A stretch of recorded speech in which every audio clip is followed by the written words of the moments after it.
Overcomers TV on your favorite app or streaming platform. It's time to overcome.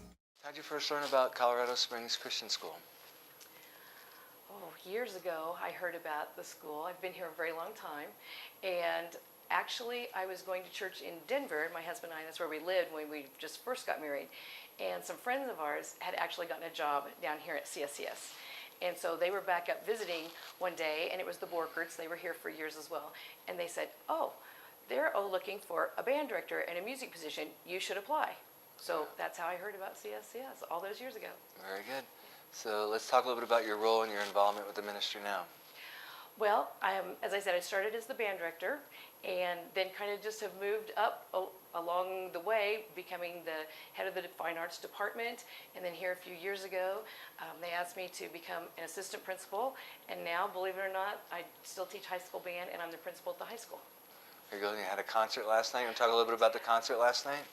The concert was fun. We have 4 concerts a year for our school groups, and this was our March concert. And so, being a March concert, we usually have a theme to that. So, being that it was in the month of March, we featured marches on our concert last night. So, each of the bands, the 6th grade band performed, and the 7th and 8th grade band, and the high school band. So, very good.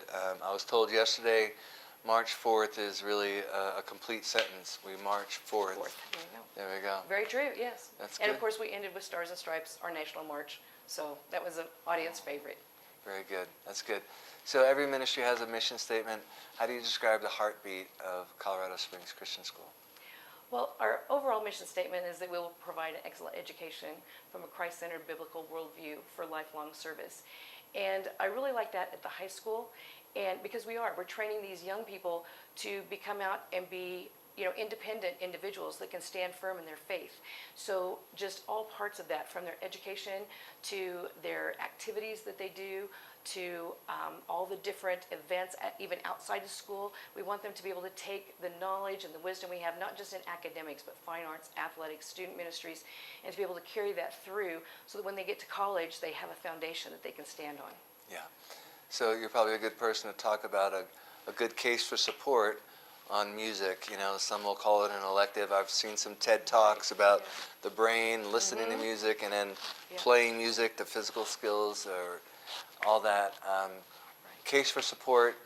Music shouldn't be an elective. It should be like. Well, especially in the Christian realm, and we get a lot of support here at CSCS for our fine arts, because it is something that they can use for lifelong service in their churches, when they get out to college, in their youth groups there, whatever they're doing, with any of the collegiate level groups. But music is something that God gave us from the very beginning. And it's something, our voice is the natural instrument, and then all the different instruments we can learn to play. And so it's not just an add-on. It's something that we do that helps us express our emotion and our love for each other and our love for God. And so, I think it's definitely a very vital part of a person's overall education. From where I sit, I get to see all the different denominations, but I'm just still clueless why Church of Christ don't like instruments in their church service. It's true. Let's leave that alone. That's funny. But the Bible says make a joyful noise unto the Lord. He's not even asking for harmony, but you make sure that everything's in tune and harmonizes well. And we do. Harmony's and then some will say, does God sing? And it's like, in 3-part harmony. Hello. Yeah. The Trinity. So All right. That's good. Right. All right, we'll move on. Okay. So evangelism, discipleship. Obviously, Colorado Springs, you're training up folks that can share the gospel, and you're making disciples. You want to talk about that? Right. Well, all of our classes are taught from a biblical worldview. So just in training the students and in the way they should go, no matter what the subject matter is, they get that from our teachers. And, it's very great here because a teacher can say, well, this is my viewpoint. This is what I believe. Your parents and your church background, because we have so many represented, they may say, you need to talk to your parents about this. You need to talk to your youth pastor, your pastor about this, which is great. But with the discipleship, just training them, we have a lot of different prayer groups that go on. We have a lot of different Bible studies that go on. And a lot of the different teachers, just in a non-structured environment, they just open their classrooms at lunchtime and kids go in and eat lunch there, and they're able to have just that discipleship with teachers and build those relationships.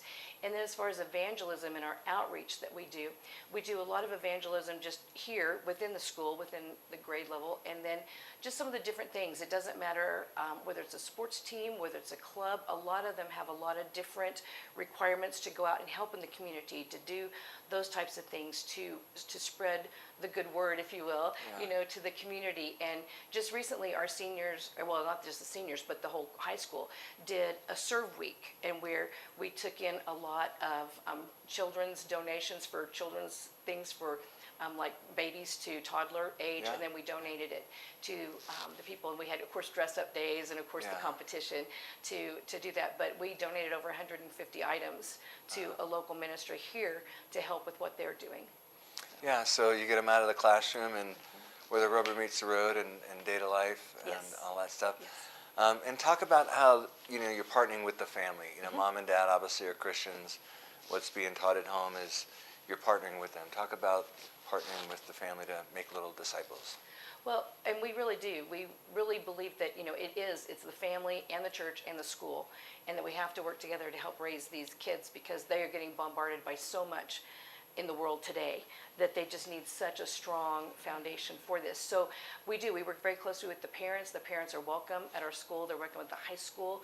And I know in a lot of places, the parents are really involved at elementary and then not so much at middle school, and then hardly you see them at all at the high school level. But we really want our students to have their parents be a part of that and support them and be there with them. And our PTO is great with that and helping with just keeping all of that together, because it does take all of us to give these kids, just like, as I said, a great foundation so that they can go into the world and keep sharing.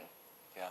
So as principal of the school, you have lots of a team. Talk about your team and the gift of being able to administrate and make sure everybody stays in their lane. Okay. Right? Sure. Well, I think my team's the greatest in the world. Yeah. It's, I hear both of my sisters are principals. One is retired, the other's still being a principal. And I hear the stories they tell, and I don't know that I would want to do that at their schools. Right. But here we have a great team from the top, with Dr. Dorenzo, Mrs. Meter supporting us with what you do. But my staff at the high school, with the two ladies in the front office, to my counselors, to registrar, to just all the people, they are fabulous. Literally, they keep the day-to-day running of the school going so that I can do what I need to do, whether it's with a student or parent or another meeting. So they are fabulous. That's great. Top notch. Part of the real reason we do this is to raise awareness of ministries in action, boots on the ground. A lot of people have seen preacher after preacher on TV, but I always say it's the normal Christians that get the work done. Yeah. But talk about how people can partner with and support a ministry like this. Oh, well, there are a lot of ways.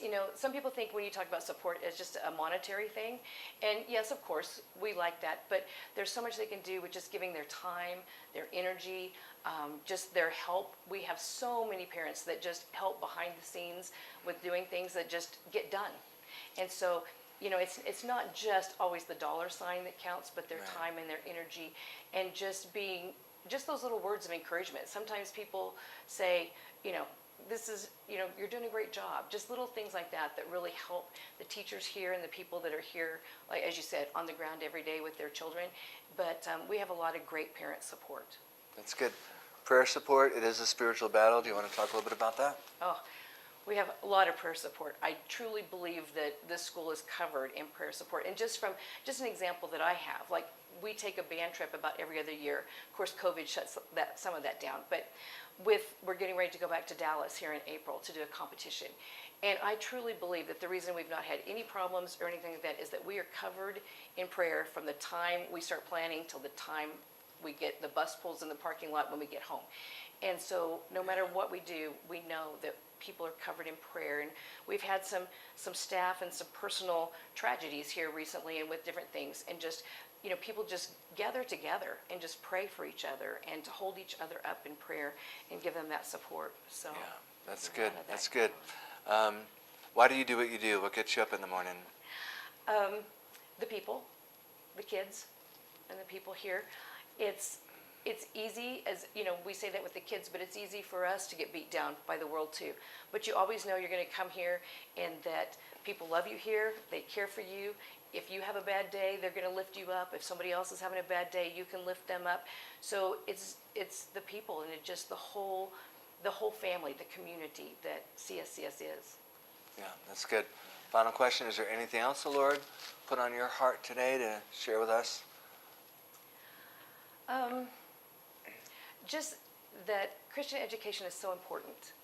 And I think that our parents need to understand that. I think they need to understand and not turn a blind eye to what the world is hitting their children with today. And that if they have any ability to give their children that opportunity, I didn't have that opportunity growing up. And so just the opportunity to have their children in this environment, no matter what the age is, elementary, middle school, or high school, that they just have the ability to have that foundation that other kids aren't getting. And it's just so important. Yeah, amen. That's a great word.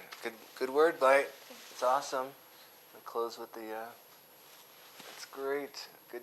Tune in to Overcomers TV on your favorite app or streaming platform. It's time to overcome.